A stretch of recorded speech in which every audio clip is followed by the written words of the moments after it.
जागो लाहौर के साथ मैं हूं इस प्रोग्राम की मेजबान सिद्रा मुनीर। उम्मीद है कि आप सब लोग जहां कहीं भी होंगे बिल्कुल ठीक ठाक होंगे। नाज़रीन, कोरोना का खतरा अभी टला नहीं है, मुकम्मल खत्म नहीं हुआ, क्योंकि शहरी भूल चुके हैं कि कोरोना वायरस अभी भी मौजूद है और करीबन 90% शहरी कोरोना से बचाव के SOPs पर अमल दरामद बिल्कुल नहीं कर रहे और मास्क पहनना तो सब भूल कर रहते हैं, जो एक बड़ा खतरा बन सकता है। माहिरीन की जानिब से मुसलसल कोरोना वायरस की दूसरी लहर के शदीद खतरे का बताया जा रहा है, लेकिन शहरियों के गैर जिम्मेदाराना रवैये अरूज पर पहुंचते जा रहे हैं। इसलिए अगर आप भी बेहतियाती करने वालों में शामिल हैं तो याद रखिए, परहेज इलाज से बेहतर होता है और कोरोना वायरस की ना तो कोई वैक्सीन है और ना ही कोई प्रॉपर दवा मौजूद है इलाज के लिए। जबकि दूसरी जानिब कल से स्कूल खुलने जा रहे हैं। मैट्रिक कैफे के स्टूडेंट कल से तालीमी इदारों का रुख करने वाले हैं, लेकिन स्कूल्स की जानिब से, तालीमी इदारों की जानिब से अभी तक क्या क्या तैयारियां की गई हैं, प्लान के तैयार किया गया है, कोरोना से बचने के SOPs पर अमल दरामद कैसे होगा, इस हवाले से आज के प्रोग्राम में हम डिटेल बात करेंगे। मुतल्लिका अफसरान भी हमारे साथ मौजूद होंगे कि किस तरह से उन्होंने बच्चों को कोरोना वायरस से भी बचाना है और तालीमी सरगर्मियाँ भी साथ साथ जारी रखनी है, उन्होंने क्या प्लान बना रखा है। नाज़रीन, मुनफरिद खबर की कहानी आपने जानी है, वापस आते हैं ब्रेक के बाद।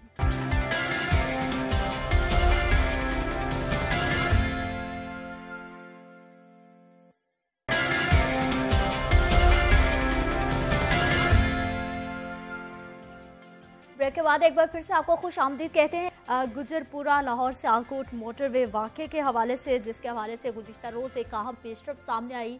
वकारुल हसन जो कि मरकज़ी मुलजिम, दो मोस्ट वांटेड पाकिस्तान गवर्नमेंट की जानिब से ये मुलजिमान का ऐलान किया गया था। इनको 25-25 लाख रुपए जो भी मदद करता है उसके लिए इनाम भी रखा गया था, लेकिन वकारुल हसन जो कि मरकज़ी मुलजिम के साथ है, जिसने उसकी मदद की, जियो फेंसिंग के ज़रिए इसका डाटा लिया गया था, उसने खुद आकर जो है वो अपनी गिरफ्तारी पेश कर दी। उसके अलावा अभी तक तफ्तीश में क्या पेशरफ सामने आई है, इस हवाले से हमने बात करनी है। नुमाइंदा लाहौर न्यूज़ हमारे साथ मौजूद हैं सरफराज खान। सरफराज, प्रोग्राम में आपको खुश आमदीद कहते हैं।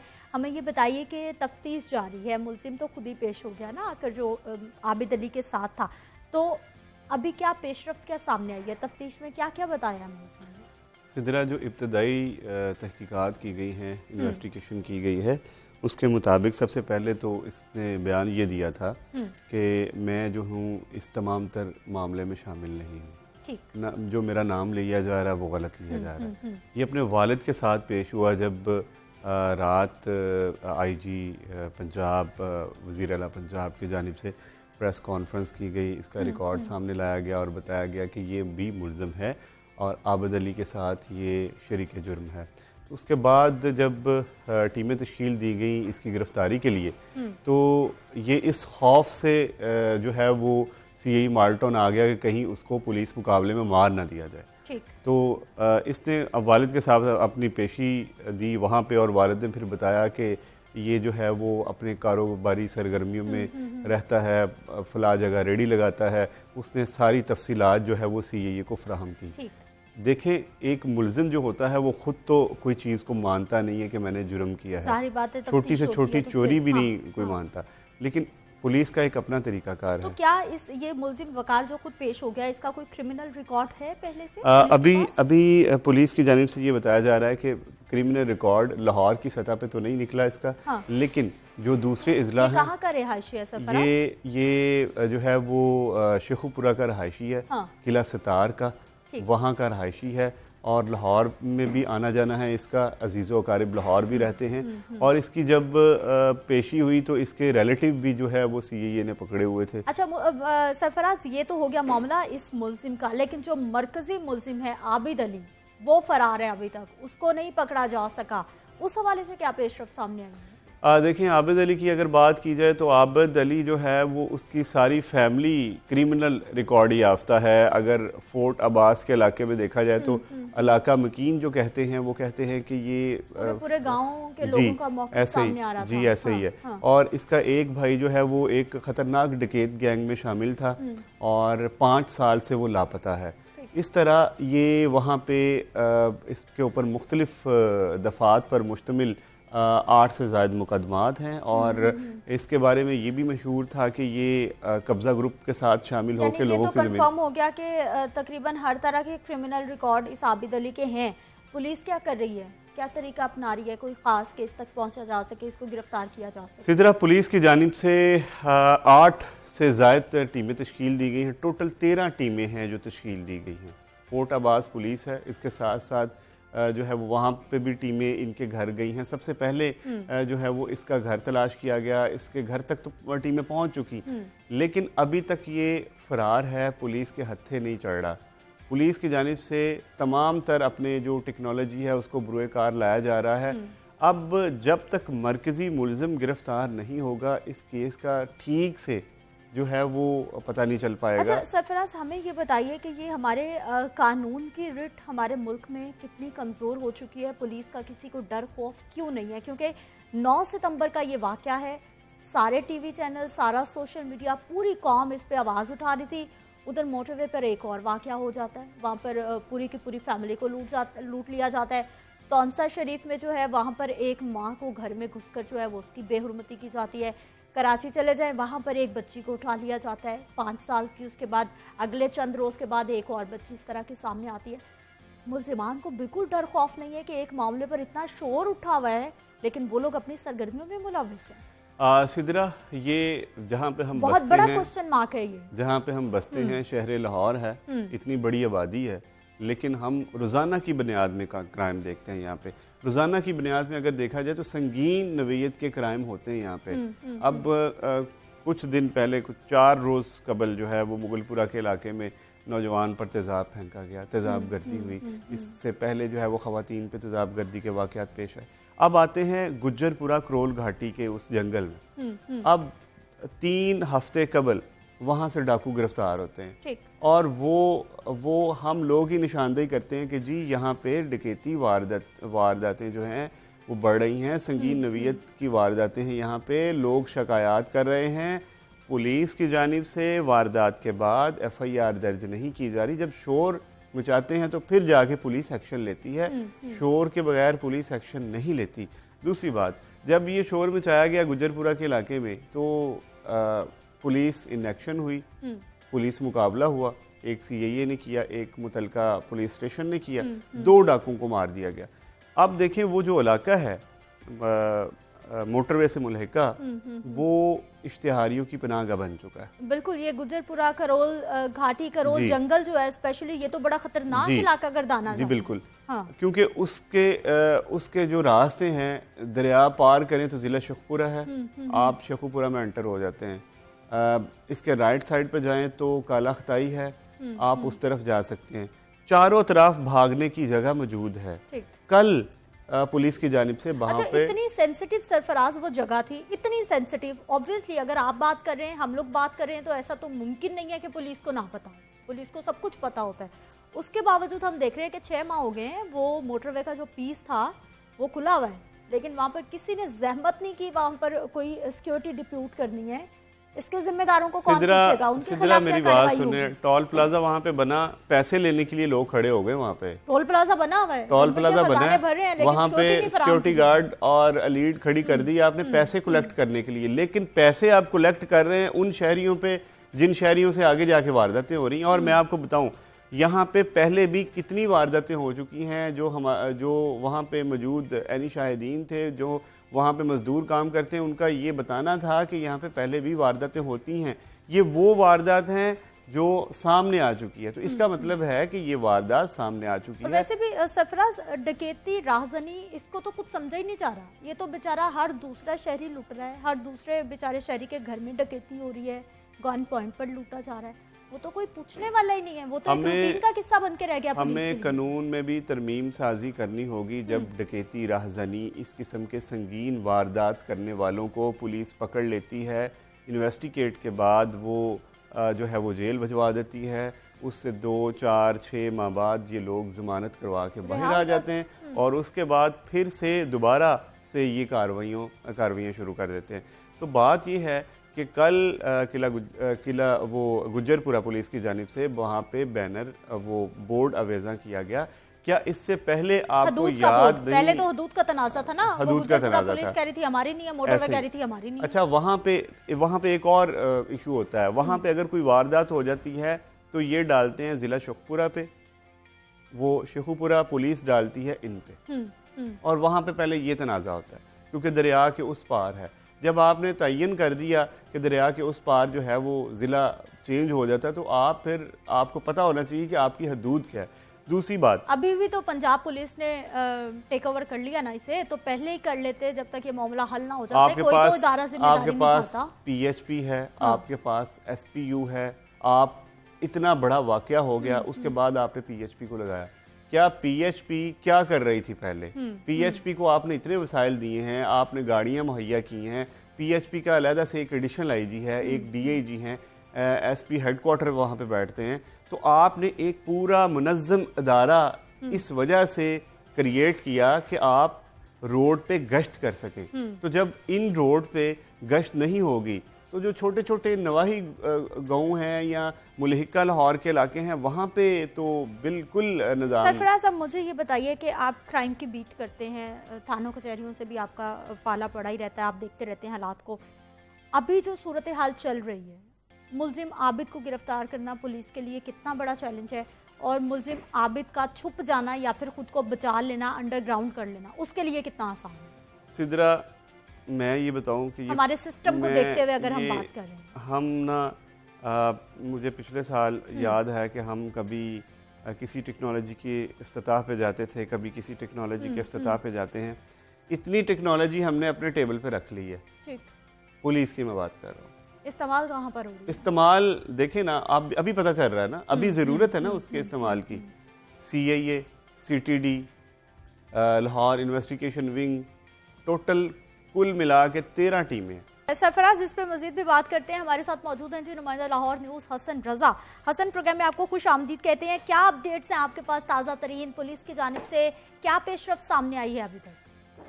देखिए, अभी तक तो पेशरफ वही है जो 2013 के डाटाबेस से इन्होंने कुछ मवाद जो है वो कुछ उनका DNA मैच था और 4-5 दिन गुजर गए। यही अभी तक जो है पंजाब हुकूमत इसी पर खुशी मना रही है कि हमने सिर्फ वो डाटाबेस जो मुस्लिम लीग नून के दौर में शहबाज शरीफ ने तैयार किया था, वहां से हमने DNA मैच करके हम जो है वो एक बहुत बड़ा मार्का बना बैठे हैं। लेकिन हैरत की बात यह है, यही वही पुलिस है, पंजाब पुलिस, जिसकी तनख्वाहों में इजाफा किया, जिनको हर किस्म के वसाइल दिए गए और तमाम तर वसाइल होने के बावजूद 115 अरब रुपए का बजट होने के बावजूद एक जो है वो मुलजिम गिरफ्तार नहीं कर सकते।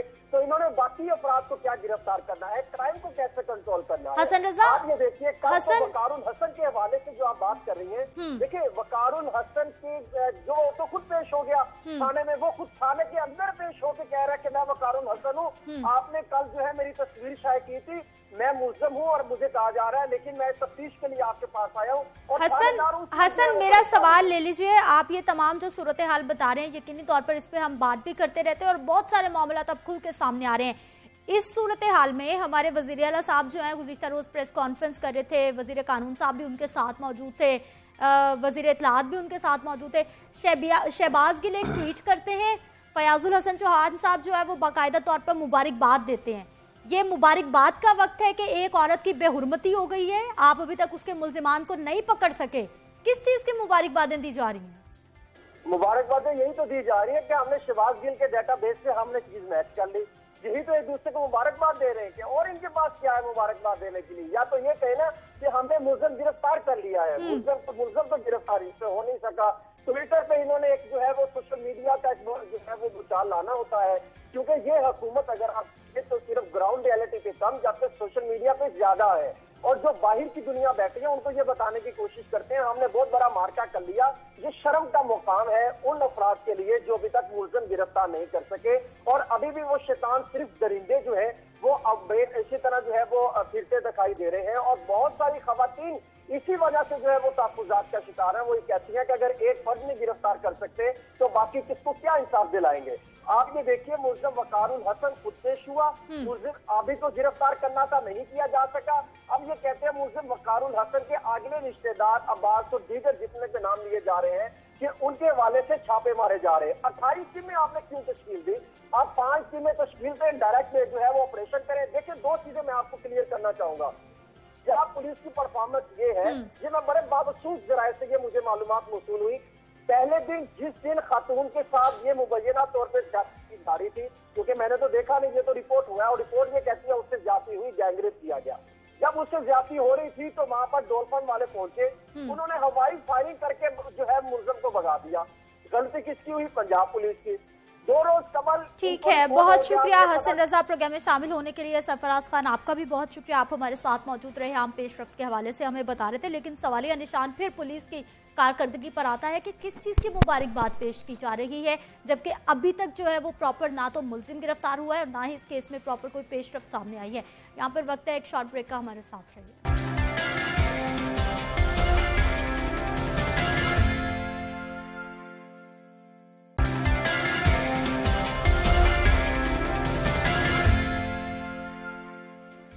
प्रोग्राम में एक बार फिर से आपको खुशामदीद कहते हैं। नाज़रीन, कल से तालीमी इदारे खुलने जा रहे हैं मरहलावार, और पहले मरहले में हम देखेंगे कि मैट्रिक एफए के बच्चे स्कूल जाएंगे, अपने कॉलेजेस का रुख करेंगे, लेकिन कोरोना वायरस के एसओपीज पर इम्प्लीमेंटेशन लाजमी होगा।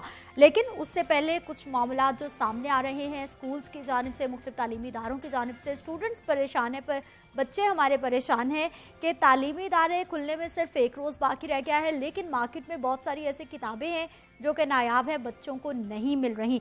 उसकी डिटेल्स अगर मैं आपको बताऊं कि तो मार्केट में 9वीं 11वीं और 12वीं जमात की कुछ ऐसी किताबें हैं जो नहीं मिल रही। पंजाब टेक्स्ट बुक बोर्ड की जानिब से अभी तक इस पर कोई भी मौक़िफ़ नहीं आ रहा कि इतना टाइम था, उसके बावजूद किताबें बर वक्त प्रिंट क्यों नहीं हो पाई और अभी तक जो है वो किताबें क्यों नहीं मिल पा रही। और इसके साथ साथ अगर कोरोना वायरस की सूरत हाल की बात करें तो एक सर्वे के मुताबिक सूरत हाल ये सामने आ रही है कि 90% अवाम ने कोरोना ज़ाब्ता अखलाक पर इम्प्लीमेंटेशन करना छोड़ दिया है।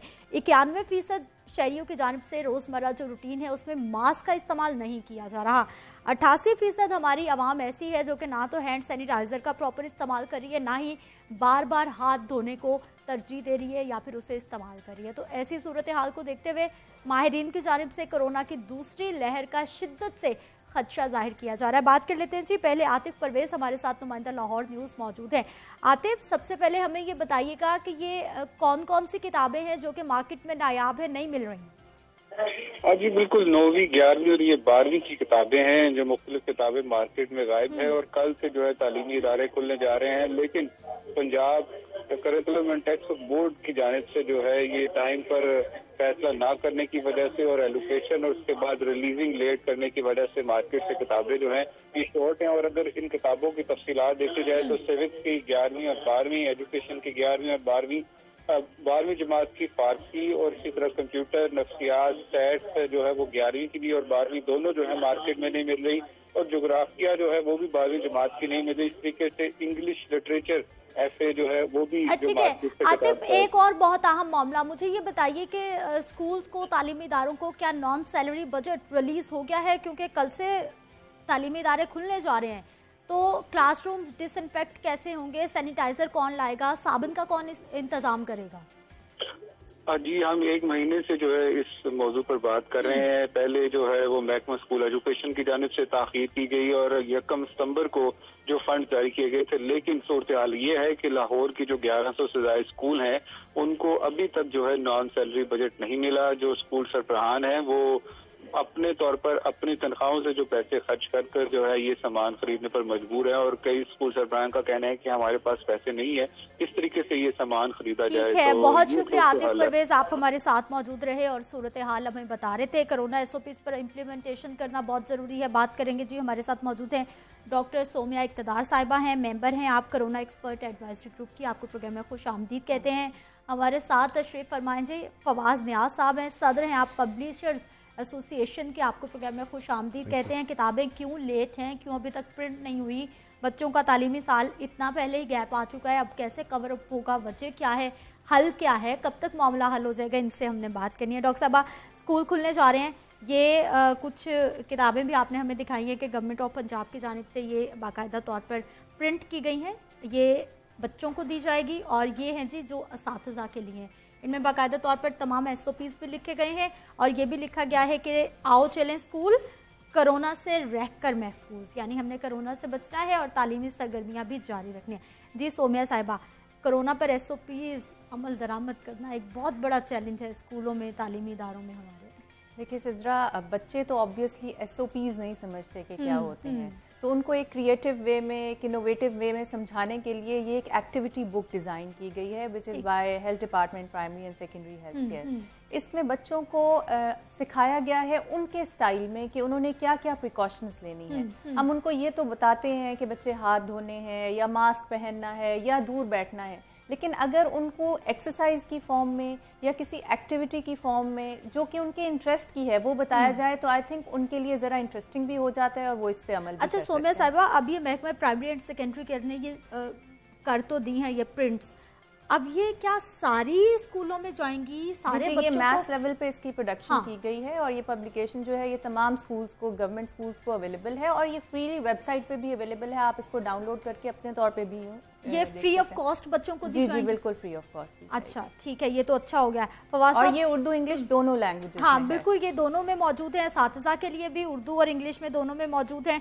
और जो बच्चों को जारी करनी है किताबें वो भी दोनों में मौजूद है, जिसमें एसओपीज़ का बताया जा रहा है बच्चों को किस तरह से कोरोना से बचना है और कौन कौन से एसओपीज़ पर इम्प्लीमेंटेशन करना है। फवाद साहब, ये किताबें सर गायब हैं, ये इसमें 12वीं जमात की स्विक्स है, एजुकेशन है, फ़ारसी, नफ्सियात, 11वीं की जो है वो एजुकेशन है, स्टैट की किताबें मार्केट से गायब है, क्या मामला हो गया?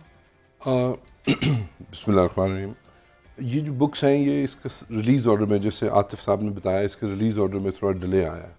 अब ये एक्सपेक्टेड है कि 20 सितंबर को ये सारी बुक्स जो हैं ये मार्केट में आ जाएंगी। थोड़ा सा डिले था रिलीज़ ऑर्डर में जो पंजाब टेक्स्ट बोर्ड ने इशू किए हैं। अब 22 सितंबर को सारे रिलीज़ ऑर्डर्स जो हैं वो मिल रहे हैं और 22 से सारी किताबें अवेलेबल हो जाएंगी।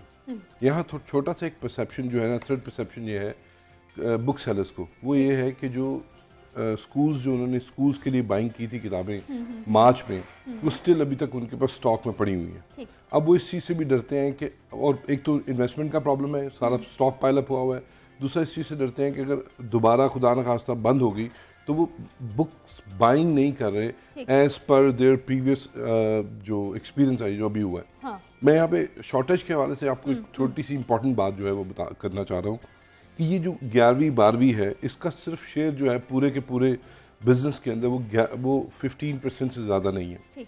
एक्चुअल जो स्टेक है दैट इज़ 85% और वो है ग्रेड 1 टू ग्रेड 8 तक की किताबों का जो 85% है।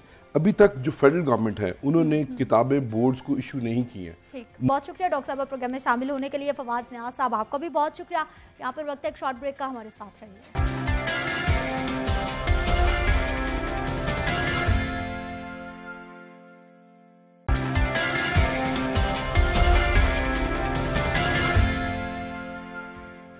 प्रोग्राम में एक बार फिर से आपको खुश आमदीद कहते हैं। नाज़रीन, कुछ बात करेंगे जी कोरोना वायरस की ताज़ा तरीन सूरत हाल के हवाले से। मुसलसल हम देख रहे हैं कि केसेस कम रिपोर्ट हो रहे हैं, मामूलात ज़िंदगी रूटीन पर आते जा रहे हैं। जैसे कोरोना की वबा थोड़ी सी कंट्रोल हुई, हमने देखा कि हमारे बहुत सारे ऐसे शहरी मौजूद थे जिन्होंने अपने बैग पैक करके रखे हुए थे। फ़ौरन से पहले उन्होंने नॉर्दर्न एरियाज़ का और बड़े खूबसूरत पाकिस्तान के मकामात का रुख किया ताकि अब थोड़ी सी सैर सयाहत भी हो जाए और थोड़ा दिमाग को रेस्ट भी मिल जाए।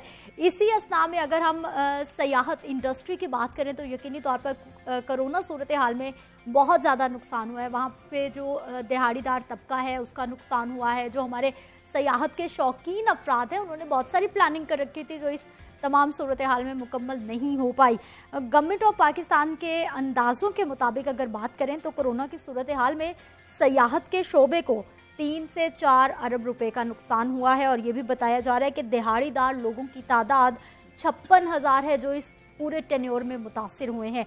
और सिर्फ शुमाली इलाका जात की अगर बात की जाए तो वहाँ पर सूबे के गेस्ट हाउसेस से 23,000 लोगों का बराह रास्त रोज़गार जुड़ा हुआ है जो कि इस तमाम सूरत हाल से मुतासिर हुए हैं। लेकिन अब फिर से रूटीन वापस आना शुरू हो गई है, तो हमने भी सोचा कि कुछ ऐसे लोगों को अपने प्रोग्राम में मदऊ करें जो कि अपने शौक़ की तस्कीन के लिए सयाहत करते हैं, अपने शौक़ की तस्कीन के लिए ट्रैवल करते हैं। उनसे बात करेंगे कि कैसे ये आगाज़ हुआ, देखने वालों को वो क्या सजेशन देंगे, क्योंकि सितंबर का महीना है और सितंबर के बाद जैसे थोड़ी सी सर्दी का आगाज़ होता है तो वहाँ पर देखा जाता है कि बर्फ़बारी शुरू हो जाती है, रास्ते ब्लॉक हो जाते हैं हमारे बहुत सारे नॉर्दर्न एरियाज़ में, तो लोग जाना भी कम कर देते हैं। इसलिए ये सितंबर पीक पर है। सयाहत के हवाले से बात करेंगे जी, हमारे साथ मौजूद हैं आलिया अली हैं, मोटरसाइकिल पर पूरा पाकिस्तान घूमती हैं और किसी भी इलाके का रुख कर लेती हैं। इन्हीं से बात करेंगे, आपको प्रोग्राम में खुश आमदीद कहते हैं।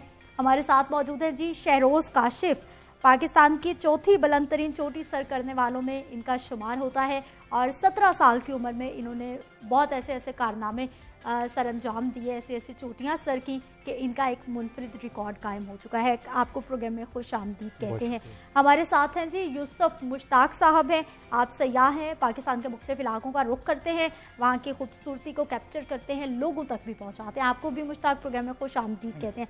आलिया, सबसे पहले हमें बताइए कि पाकिस्तान के कौन कौन से इलाके घूमे और कब से ये सिलसिला जारी है? ये सिलसिला 3 ईयर्स से जारी है। पाकिस्तान में एक्चुअली ये मेरा सेकंड टूर था ये इस दफ़ा का।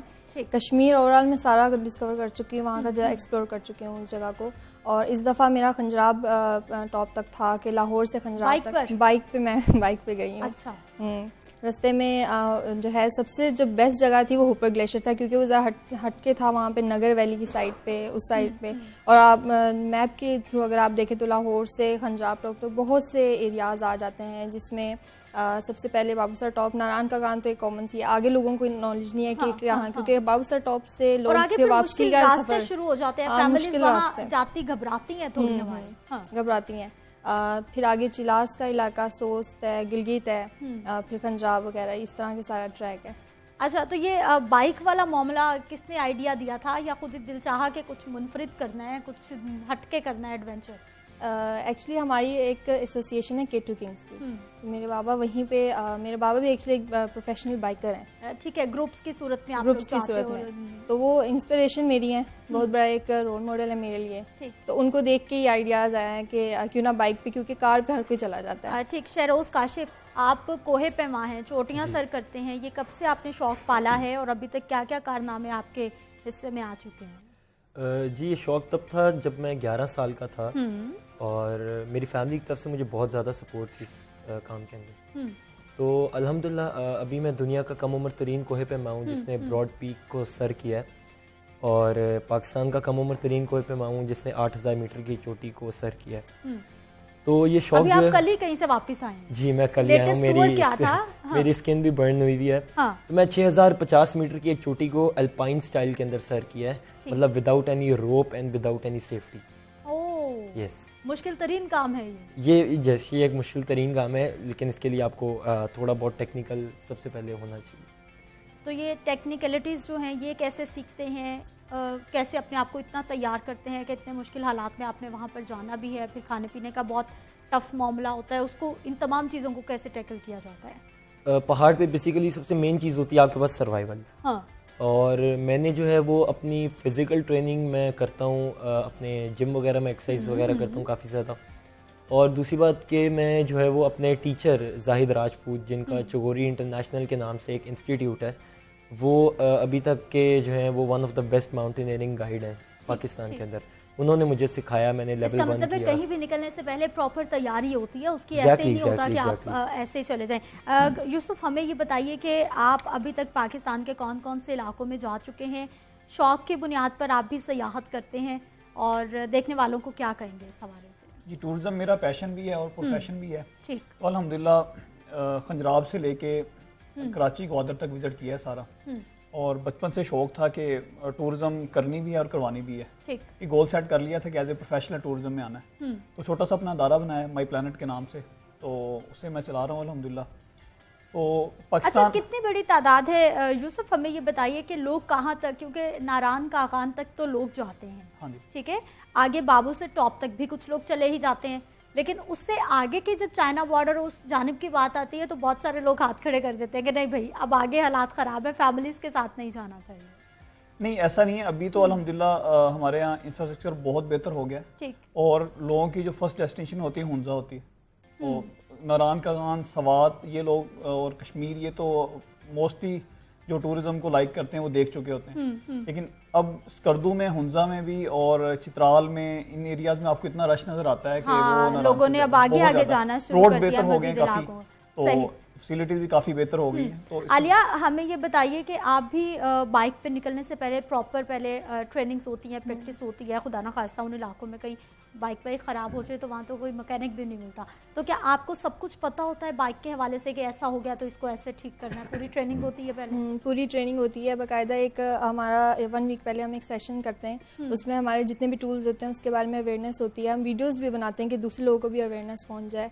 और जैसे पंचर तो वैसे इस तरह इशू नहीं, क्योंकि ट्यूबलेस टायर्स वगैरह होते हैं, जैसे चेन का प्रॉब्लम्स आ जाता है, कुछ खराबी ऑयल चेंजिंग हो जाती है, कोई खराबी, लाइट्स का प्रॉब्लम आ जाता है, तो उसके हवाले से ट्रेनिंग होती है। और साथ हमारे पास एक फर्स्ट एड किट भी होती है कि इंजरीज, क्योंकि एक्सीडेंट हम जब बाइक पे होते हैं तो हम एक बराह रास्त जिससे कह लें कि एक्सीडेंट्स के करीब बहुत होते हैं, तो उसके लिए हमने एक फर्स्ट एड किट। सवारी है ना बाइक, तो बहुत ज्यादा शरारती है। और जो है बसेस के हवाले से तो कुछ ज्यादा ही है कि बस वो नहीं देखती हैं कि बाइक है जा रही है, रैश ड्राइविंग हमारे यहाँ बहुत ज्यादा रफ ड्राइव करती हैं बहुत ज्यादा।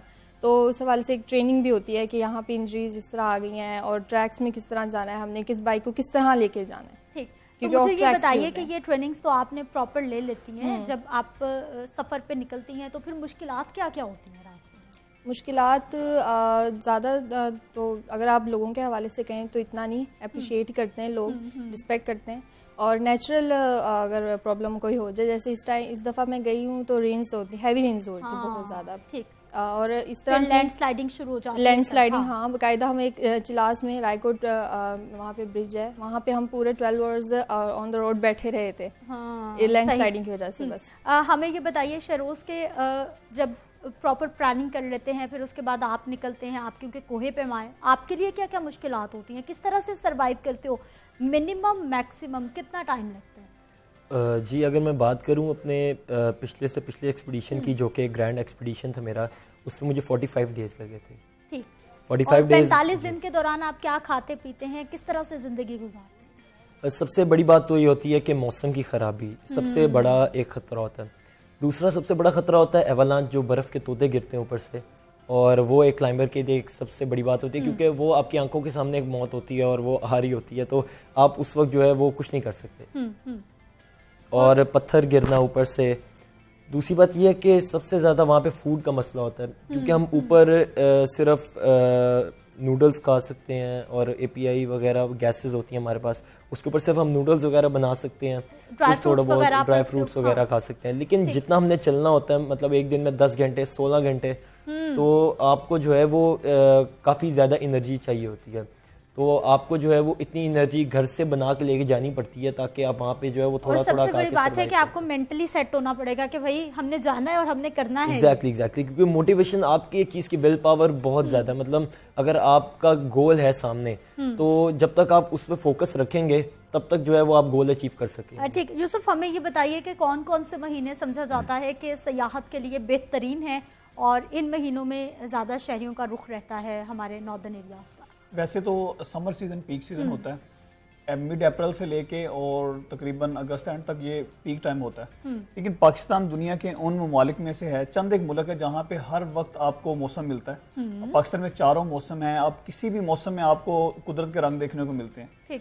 अब आगे जैसे अक्टूबर और नवंबर का महीना है ऑटम सीजन, पाकिस्तान में वर्ल्ड बेस्ट ऑटम सीजन होता है कि आप जापान में देख सकते हैं या हुंजा स्कर्दो का ऑटम दुनिया में कहीं नहीं। तो आगे फिर उसके बाद स्नोफॉल सीजन स्टार्ट हो जाता है और फिर तो लोग स्पेशली इन इलाकों में जाते हैं बर्फबारी देखने के लिए। बिल्कुल ऐसी बर्फबारी है, फिर मौसम बहार आ जाता है, तब फूल खिलते हैं, फिर मौसम गर्मा तो कमाल का होता है ना। चले यूसुफ, इस पे हम मजीद भी बात करते हैं और खास तौर पर कि गवर्नमेंट की जानिब से सयाहत की इंडस्ट्री को फिरोग देने की बहुत बातें की जा रही थी, उस हवाले से क्या क्या किया गया है, क्या करने की जरूरत है, क्योंकि पाकिस्तान पूरी दुनिया में टॉप 10 खूबसूरत तरीन ममालिक में शुमार होता है। आलिया, हमें ये बताइए कि गवर्नमेंट की जानिब से कहा जा रहा था, PTI हुकूमत की जानिब से स्पेशली, कि सयाहत की इंडस्ट्री पे बहुत काम किया जाएगा, हो रहा है काम?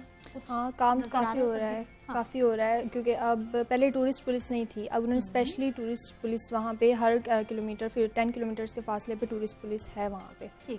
और TDCP के और PTDC के होटल्स भी वहाँ पे उन्होंने बना दिए हैं और टूरिस्ट की भी काफ़ी रिस्पेक्ट बढ़ गई, क्योंकि टूरिज़्म के लिए काम कर रहे हैं और पाकिस्तान की ब्यूटी के लिए, इस लिहाज से काफ़ी काम। इंफ्रास्ट्रक्चर पे काम होने की कितनी ज़रूरत है? बहुत अभी है, बहुत ज़रूरत है अभी, क्योंकि अर्ली स्टेजेस में है। 2020 आया था, अब 21 पे कोविड-19 की वजह से चला गया, वो आगे डिले हो गया।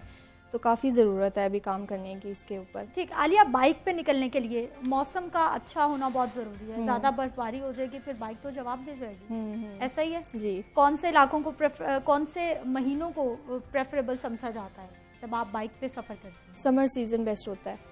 और सर्दियों में फुल टाइम रेस्ट?